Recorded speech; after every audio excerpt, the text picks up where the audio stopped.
Now that we're full up on water, let's see what we can find out in these rooms. Oh, I'm going the wrong way, I think, because this is very much the dark room. So I should turn around and go back, because this isn't the right way to go.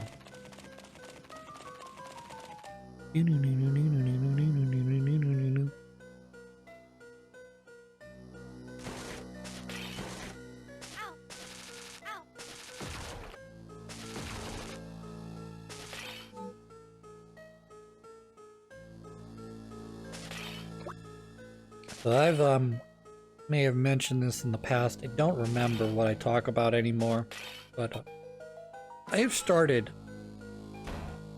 Breath of the Wild, Legend of Zelda Breath of the Wild, 3 different occasions, and I still have not gotten through that game. I started it originally, and then my sister actually ended up deciding, I'm going to play this game, and because there's only one save slot, that meant that I had to wait for her to finish. So, okay, first time around, quote unquote, not my fault, okay? So the second time I pick up the game to start playing it, I'm like, okay, this is fun. I put it down and start playing something else. So it's like, yeah, it's great, but like, you know, clearly not holding my attention here. It's because I know why. It's an open world game, and it's a very, very big open world. But yeah, I mean, I just picked up Legend of Zelda again. I get to the first area with the Zoras. I go to I try to get to the first spirit animal, the the first major temple. You know, with the I can't remember what it is. It's like not a camel, I don't think, but it's something like that. Anyways, I got there and I was getting my ass just completely annihilated, completely whooped, up, down, left, right, and center. And I'm like, okay, so I clearly need to do the, you know, some of the shrine trials so I can A, increase my health, B, increase my grip. Okay, that's fine. But my problem was I couldn't really seem to figure out how the hell the stupid shrine locator worked. Then, eventually, after some finagling, I did figure it out. You know, that it literally, when it beeps, the more it beeps, the closer, you know, the better, you know, you're going in the correct direction. If you turn left or right and the radar goes down a little bit, that means you're not headed in the right direction anymore, you know? And that should get you within striking distance of the actual thing. Right. But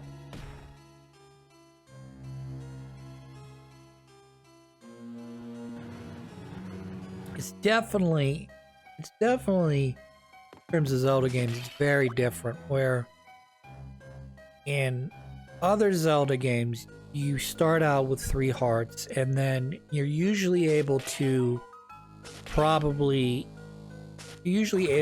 work your way in such a way where you either get you can make a 4th heart before you get to the first dungeon, or if you know where, you know, the health, you know, the upgrades are, you can usually get to that point without too much trouble.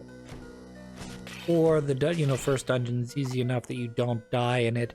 You get that, you know, you get your 4th heart from that dungeon. And then, you know, the world opens up a little bit more as you get additional, you know, you get additional upgrades. So like, for instance, a boomerang or a hook shot allows you to hit something, which allows you to open up a door you didn't previously have, which allows you to get more money or get more, yeah, these, it's a pretty dangerous room right here.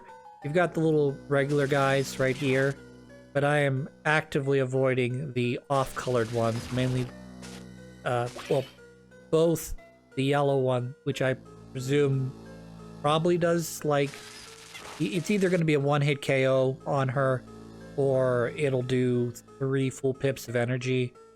So yeah, don't get caught. So what I'm trying to do is take out the lower guy first, and then we can maybe use our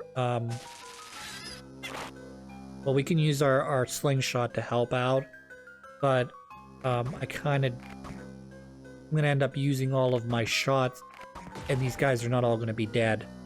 So that's sort of my concern. But anyways, getting back to Legend of Zelda, you know, usually, I mean, that's sort of the cycle of the game. You start out with three hearts. With a little bit of exploring, maybe you get to 4 hearts. Then you go through the first dungeon, you beat the dungeon, now you're up to 5, we'll just say 5 hearts. 4 to 5 hearts. Then a little bit of the map, then a little bit more of the map opens up for you. So now you've got more to explore. Maybe you find some more heart pieces, get another heart, maybe not, I don't know. But then eventually, you know, you go to the next dungeon, and then that opens up another, you get another weapon, like the hook shot or the boomerang or something, or flippers or whatever. And then that leads you to the next area, which maybe is not a dungeon, but you need to get this to move on with it. So eventually you come to sort of like a dead end, where you have to get another either gizmo or figure out the puzzle in order to continue on. But Breath of the Wild is very different insofar as that it's an open world game. It doesn't really, once you get off the tutorial plateau, not prevent you from playing the game however you want. So if you want to go straight to Ganondorf, you can go straight to Ganondorf, go fight him, end the game.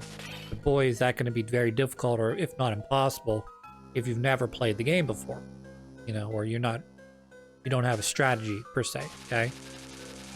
Or, you know, you can choose to do, I'm not sure many people did this, but, you know, I imagine a good chunk of people, particularly people with bad OCD, they probably went and did all of the shrines, because there's nothing to stop you from getting to all the shrines, and there's nothing, as far as I know, that stops you from completing all the shrines, because none of the major dungeons or side dungeons or areas really give you anything that is all that's absolutely key or important to, you know, progressing with the game. You know, like I said, the game's set up that if you have, you know, the ability, the skills, or the strategy, or the know-how, you could, like I said, take on the final boss right as you get off the tutorial plateau.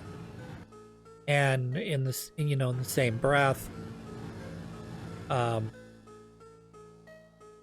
know, because of that, nothing is held off for you. I mean, nothing is gated off of you like older Zelda games are. So you could literally do everything in the game and save the main quest for the end.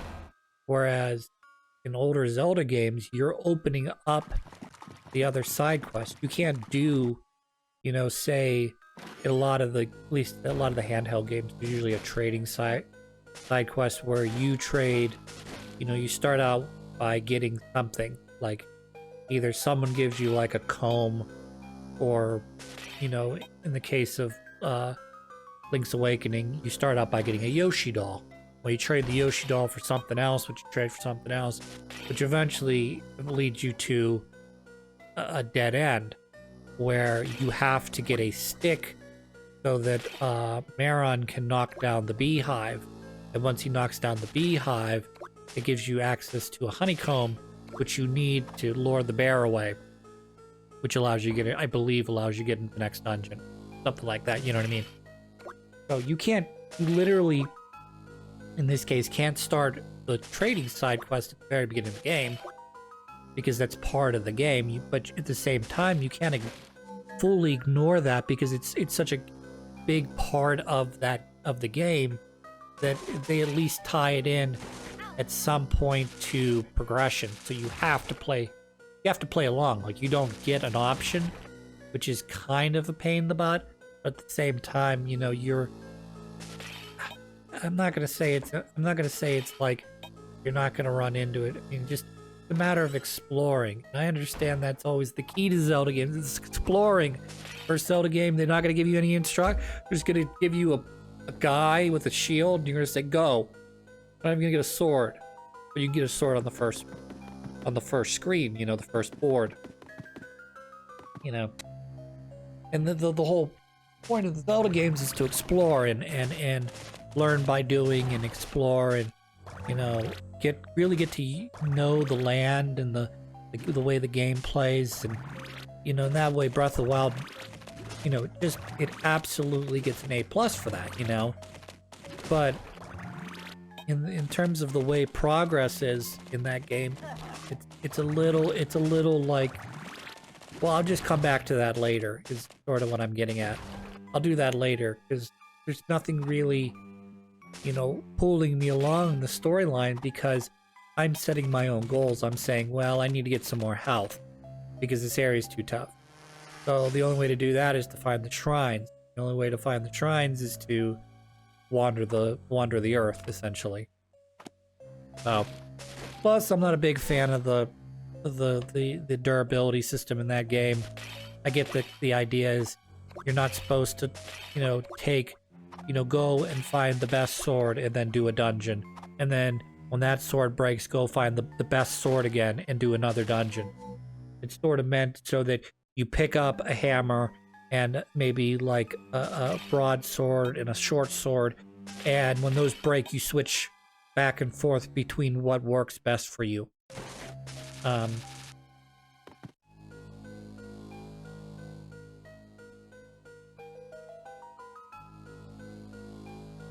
But I digress.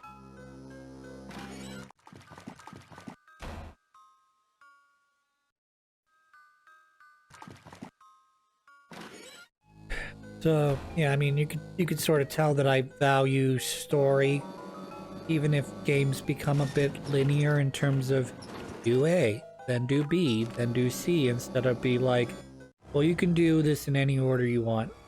Just, you kind of have, if you don't want to do it, don't do it, you know. A lot of people love that, but doesn't really do anything for me. I'm more interested in, what are you trying, you know, what's the story? What are we trying to get? What are we trying to accomplish? And the more freedom that you have in those games, the less the story can be linear, and it becomes sort of a, so that's a new thing. So now I'm gonna have to worry about every frickin' window I come across now.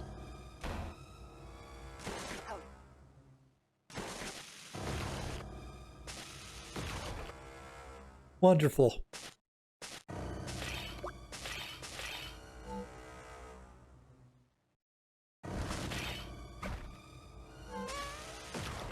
Little bug. Hey, little bug. Yeah, so I'm just gonna stand here until you guys all despawn. Eventually I kill everybody. Then we'll worry about actually doing the puzzle and opening the door.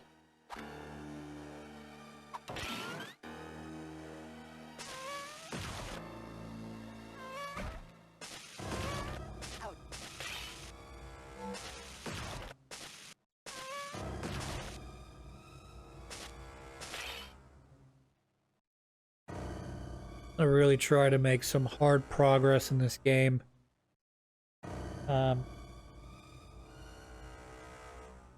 We pretty much have taken care of the attic floor, and I've pretty much taken care of the first floor. But this fourth floor is completely unexplored. A lot of the basement level, not the basement level that I just was, just in getting the candy, but some of the sub basements are like completely unexplored, either because they're flooded or they're the last area or whatever. So there's a fair amount of game that still needs to be accomplished.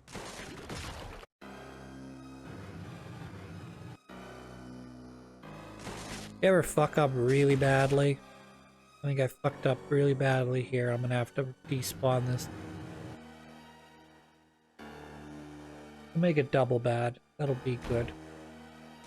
I gotta go back like 2 screens to get that to respawn.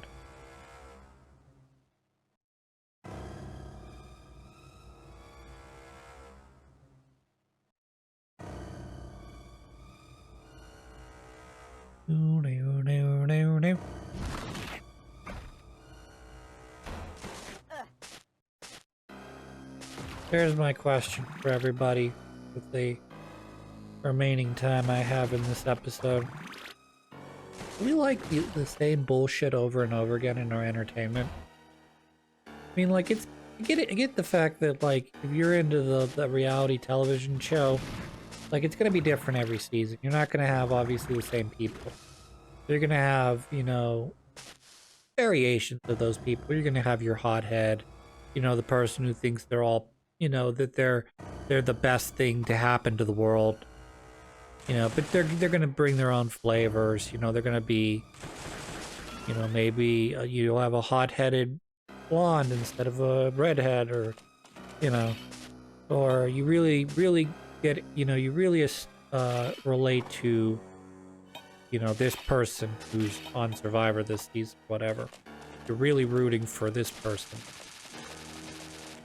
But I mean, I found out that they rebooted Frasier.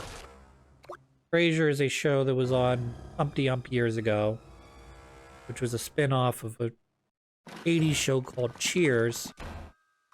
Calls Dr. Frasier, who's a psychologist. So that original Frasier was on air for like, what, 8-9 seasons? Something like that. And, you know, now you're gonna bring it back again? I mean, like, Kelsey Grammer, obviously being the main character, is, like, much older now than when that show ended. And you're gonna bring it back because you know people will watch it? Or we'll reboot the Ninja Turtles for the 15th time? I mean, I know it's not literally the 15th time, but Nickelodeon's rebooted Teenage Mutant Ninja Turtles at least 3 times on their own damn network. Let alone the one that was, you know, the original from the late 80s, early 90s, the reboots that was done in the early 2000s, you know, plus the Michael Bay movies. You know, I mean, it's fun. In some ways, it's fun when you take an old IP and you put a little new twist on it. Like, you know, I remember in either the late 90s or early 2000s, they had kind of rebooted Ghostbusters into, I think it was called Ghostbusters Extreme, but it had not, the only characters that were returning were, you had essentially what was, you had Slimer, but he wasn't, I don't think he was that big of a character in that show like he was in the original Ghostbusters. Animated, you know, the real Ghostbusters is what the animation was called. But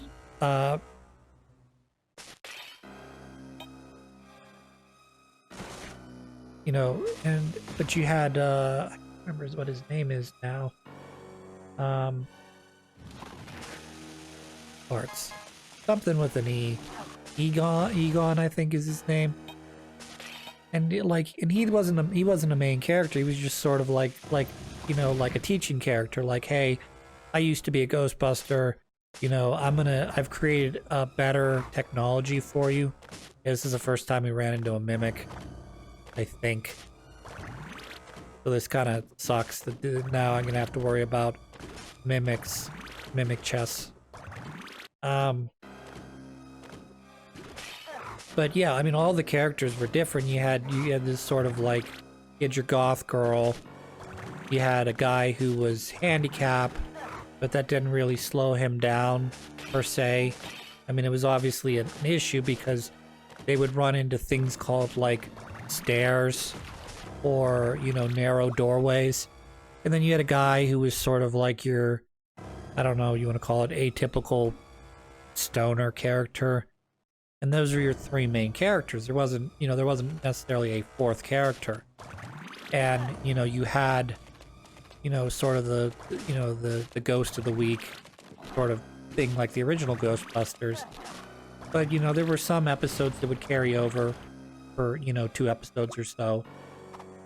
And that was sort of an interesting spin on a previously established not only movie franchise, but also a television franchise from the 80s. Flip it over to today, we're just having a reimaginings of the Turtles, or we're going to bring back Futurama for the second time. They're coming back. Well, I actually don't know if they got canceled at some point in the original run, the first 4 seasons, but they got canceled after season 4 for real. Then they came back on Comedy Central for a series of movies, and episode, a season or 2. Then they got canceled. I thought they finished the show off, and then Hulu picked them up this past year. And it's like, it's sort of just a sort of a continuation with small winks and nods to the audience. And again, the show was, made in, I want to say like 99, 2000-ish when that originally came out, because the idea was you're taking a character and you're flinging them into the 1,000 years in the future, and we're gonna do that sort of, sci-fi. Here's what it's like to be a man, who is completely out of his element. At the same time, how he adapts or whatever to 22nd or 31st century technology, So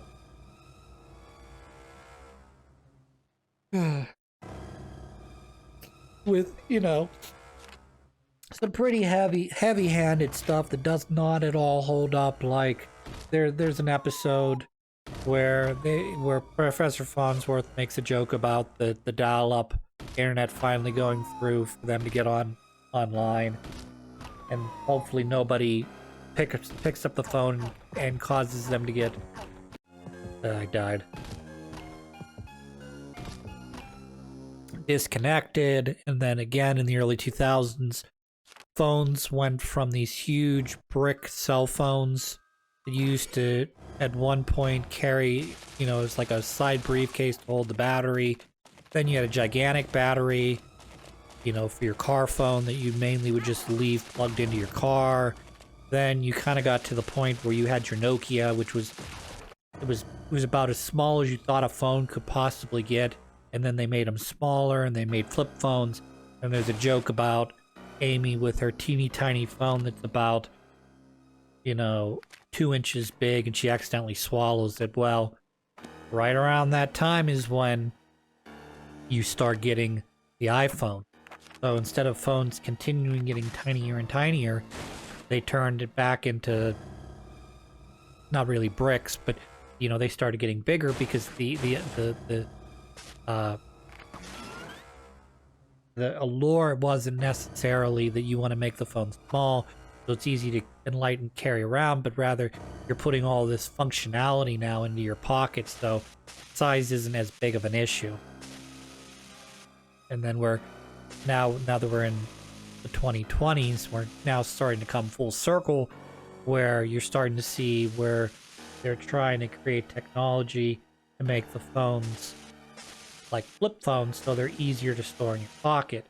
Maybe not necessarily much lighter than they are right now, but definitely in a situation where you're not carrying a big rectangle in your pocket at all times.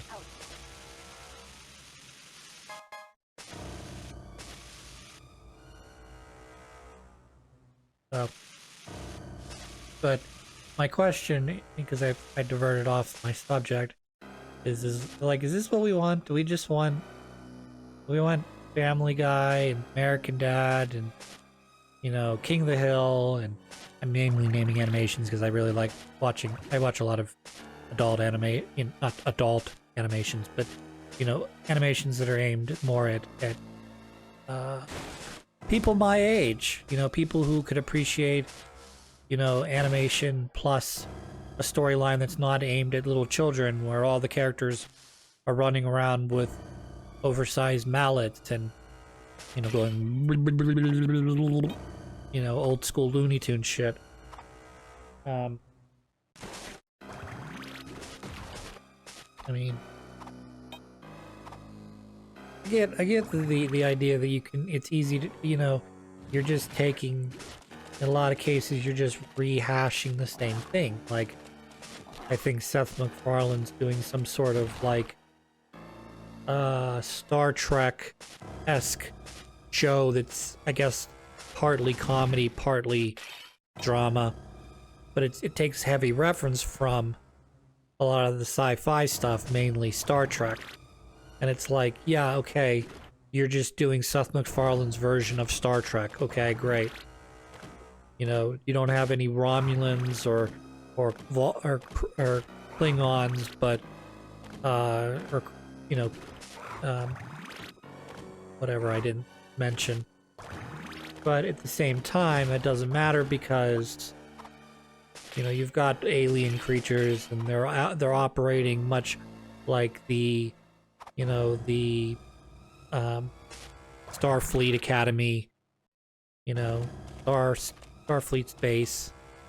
And you've got other races that are more interested in war and, you know, the old stereotype like, oh, look, the guy got captured and he was put into a zoo because this alien species perceives everybody else as animals. So here's a human being and a different species that's, you know, a species that we recognize as being like human friendly, you know, and we're all in a space, you know, a space zoo. It's like, okay, you know, you just sort of throw your hands up and go, yeah, I've already seen this. You're just doing your version of it.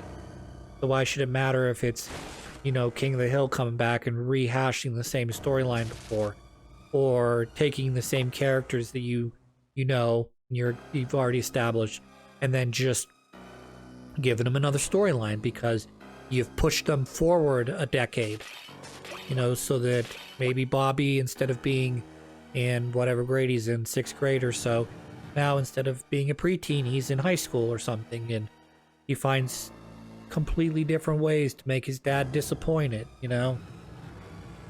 And then he goes, something ain't right with that boy, you know? Okay, great.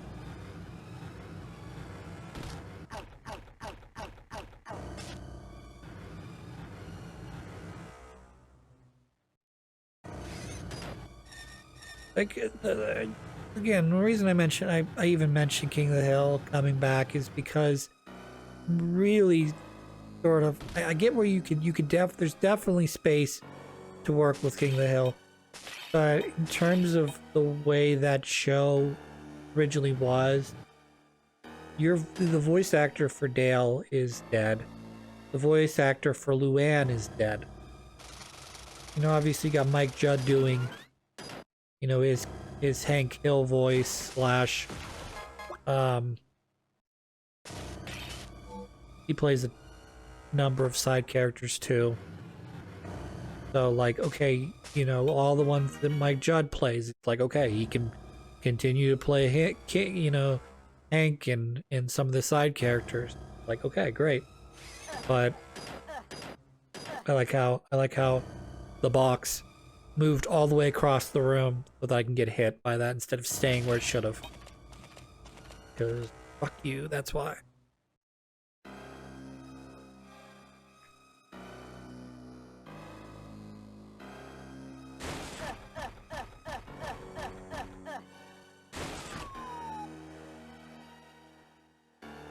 Ugh, sorry. So, I don't like this puzzle. This is fucking bullshit. There's gotta be a way to put either defeat or put the window to sleep. This is like, okay, I understand I'm probably supposed to use Fat Boy Kid, but like, things didn't just fucking line up for me either, so... Ugh. Like, okay, now I gotta time it in addition to everything else.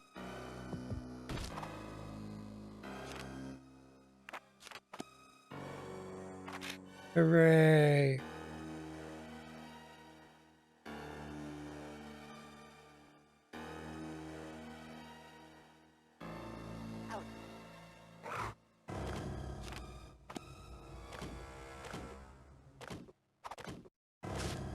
It's definitely more complicated than the first room I was in.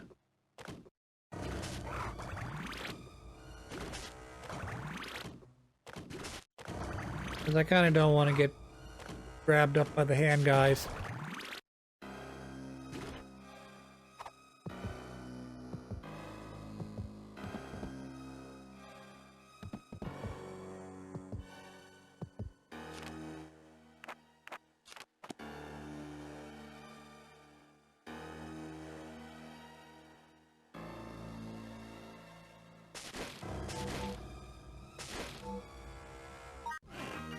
Perfect.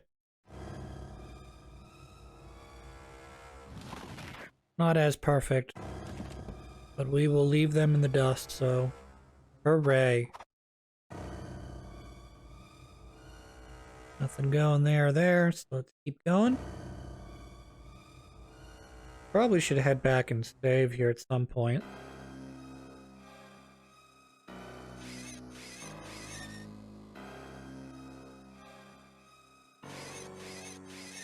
That's such a bullshit That's such a bullshit placement of an enemy. Because if you push too far forward, you're gonna go in the pit. And if you're not far enough over, you'll get hit by the other enemy. I'm trying to figure out if this puzzle we're looking at right now is required, or if it's just gonna lead me to sort of like a accessory toy power-up something.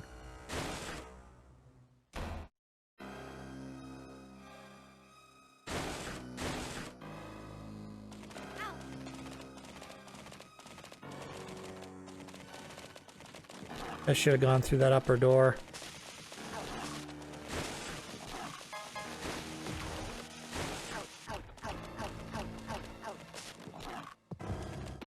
And I got caught on the window. Wonderful.